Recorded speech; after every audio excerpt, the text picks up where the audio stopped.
जसरी हामी सबैलाई थाहा भइरहेको कुरा हो, इन्डिया पाकिस्तान डरलाग्दो युद्ध भइरहेको छ है। र यो युद्ध बिचमा चाहिँ अब हामीलाई पनि सतर्क रहनुपर्ने एउटा समय आएको छ। किनभने पाकिस्तानले अब बम बारुदले पनि नभएर लास्टमा साइबर एट्याकपट्टि गएको छ।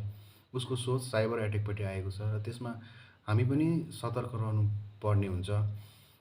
किनभने हामी सतर्क रह्यो भने देशलाई पनि सेफ हुन्छ र हामी आफैलाई पनि सेफ हुन्छ। अब साइबर एट्याकको बारेमा डिटेल्समा कुरा गर्नु गयो भने त अब धेरै लामो हुनसक्छ।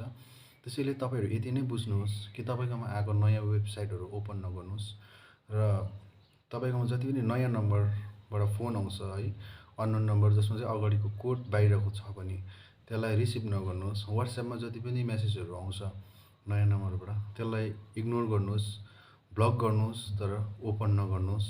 र जति पनि ट्रान्जेक्सनहरू हुन्छ पैसाको, जिपेहरू हामी सबैले युज गर्छौँ र जिपेमा जति पनि ट्रान्जेक्सनहरू हुन्छ त्यो ट्रान्जेक्सन पनि अहिले रोक्नुहोस्। र बारम्बार न्युजले पनि यही भन्दैछ कि साइबर एट्याक भइसकेको छ, त्यसमा हामी पनि बाँचौँ र देशलाई पनि बचाउँ, छिमेकीलाई पनि बचाउँ। र यो भिडियो हजुरहरूले सक्दो सेयर गरिदिनुहोस् र यो जति पनि सुन्नु भएको छैन होइन, उहाँहरूकोसम्म यो भिडियो पुगोस् र उहाँहरू पनि बाँच्न सकेको होस् साइबर एट्याकबाट। र सबैलाई यही बिन्ती गर्न चाहन्छु। धन्यवाद।